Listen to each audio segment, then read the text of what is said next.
Salam alaikum, salut à tous.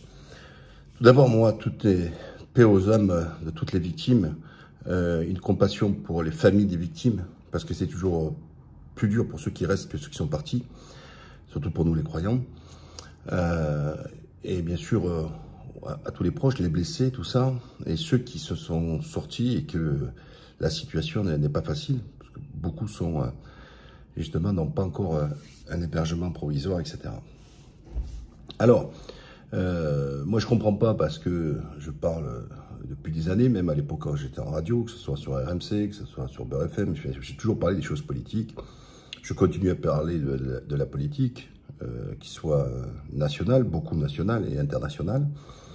Mais alors, qu'est-ce que c'est sidérant, dès que je dis un mot sur le Maroc, ça y est, levé de bouclier. J'ai fait dernièrement une vidéo pour expliquer que c'était à juste titre pourquoi l'Algérie n'avait pas été prise dans le BRICS, en expliquant la réalité sur son système économique, etc. Je n'ai pas reçu d'insultes ou de critiques, parce que voilà, je dis la vérité. J'ai régulièrement dit ce que je pensais, aucun souci, mais alors dès qu'on touche au Maroc, alors dès qu'on parle aussi de votre roi, mais cette affaire-là, on dirait que c'est votre Dieu. Je vous rappelle qu'il a hérité, il n'a pas mérité. Il n'a pas été choisi par son peuple. Et que la liberté d'expression n'existe pas là-bas. Quel que soit le mot que vous dites, au revoir, bye bye. Hein, d'accord. Moi, je connais très bien le Maroc, contrairement à ce que les gens y pensent. Hein, et qu'à l'époque, déjà, moi, en 2005, il y avait des projets dans la région de Berkane, Saadia. Je vais être même encore plus précis, vers Kabouyawa, hein, la plage rouge, tout ça, etc. Toute la région de Berkane. Et qu'il y avait des endroits que je pouvais même pas. On disait, mais tu donnes tout l'or du monde, jamais on te le vendra. Parce que c'était utilisé par les narcotrafiquants, parce qu'ils partaient en speedboat de là-bas. Et ça, pareil, hein, silence radio. Quand je discutais avec des locaux, notamment à l'époque de la famille du gouverneur de Berkane, Bouchiche, et je lui disais, mais qui était un religieux, tout ça, et je lui disais, mais pourquoi vous acceptez aussi la bande de la drogue comme fait être enfant? Il me dit, mais c'est donné aux koufars. Non, désolé, c'est pas les koufars qui le consomment. Hein. Y a pas, ça, c'est universel, hein.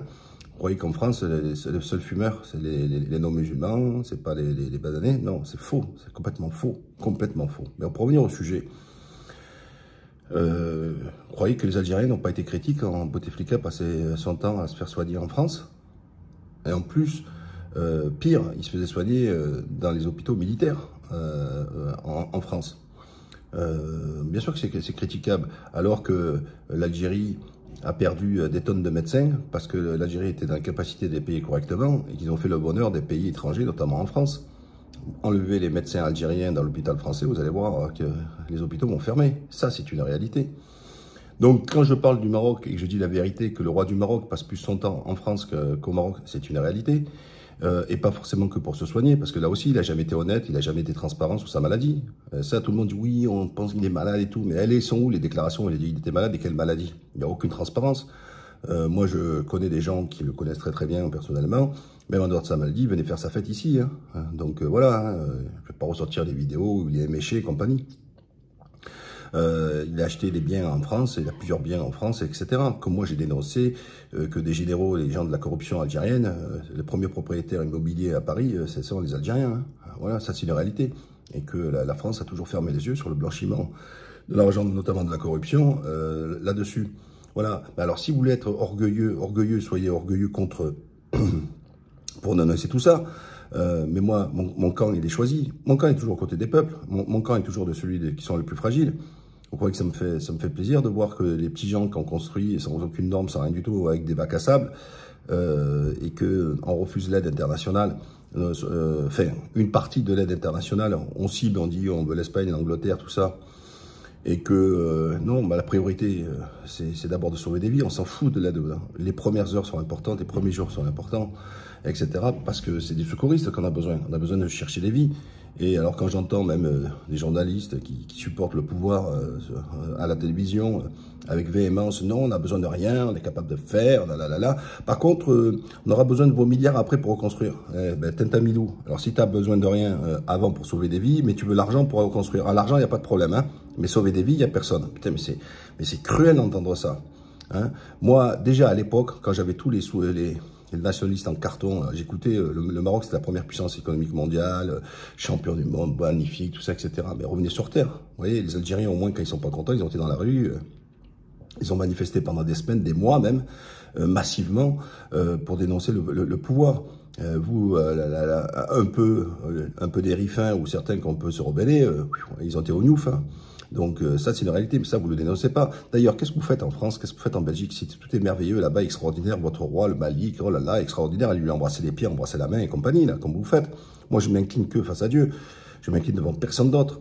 Mais quand j'ai rencontré le président Erdogan, etc., je lui ai dit brother, hein, je lui ai dit frère, hein, je lui ai pas dit Bashkan, là, BC, non, non, non, parce que voilà, moi j'ai qu'un seul boss, qu'un patron, c'est Dieu, voilà, et il n'y a pas de ma majesté, mon truc, tout ça, etc. Qu'est-ce que ça veut dire tout ce cirque, hein?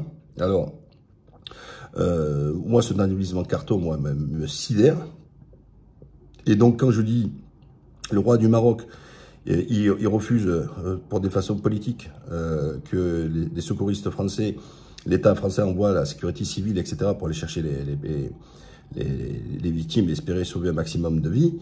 Et par contre, lui, il se fait soigner en France par des médecins français en France, et ça cause pas de problème. C'est-à-dire que lui, il a le droit au secours, au soutien médical nécessaire en France, mais les Marocains qui sont sous des débris, tout ça, etc., n'auront pas besoin, hein, pas de souci, pour que ce soit des sauveteurs français ou d'autres, hein, même algériens. L'Algérie a proposé son aide et tout ça, etc., qui est juste à côté et qui est aussi aguerri, parce que peut me faire croire que c'est les Tunisie, le Qatar, les Émiratis, c'est des spécialistes dans le secours civil, ça se saurait, hein, d'accord? Hein, le voisin à côté qui s'appelle l'Algérie, ils sont vraiment spécialistes. Hélas, parce qu'ils ont déjà été éprouvés là-dessus.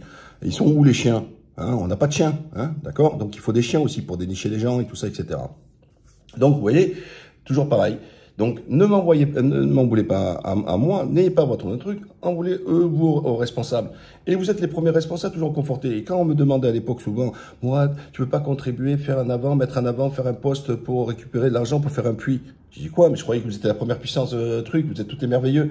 Et vous avez même pas d'eau? Vous avez pas d'eau. Dans des villages, il n'y a pas d'eau. Quand tout le monde s'était ému, et je comprends que vous êtes ému parce qu'un enfant était tombé dans un puits, mais il y a combien de puits comme ça, là, à chercher? Hein? D'accord? Voilà. Alors là, on vous entend pas. Hein? Alors par contre, ouais, je vois les trucs un peu bling-bling de Marrakech, Mekmekech et compagnie. Ah, il n'y a pas de souci, ou d'Agadir. Voilà. Quand les prix de l'immobilier là-bas, les autochtones, notamment à Marrakech, ils ont été chassés de leur propre maison et qui c'est devenu des trucs hors de prix et qui reposent strictement sur rien, mais que sur des prix liés par rapport aux étrangers.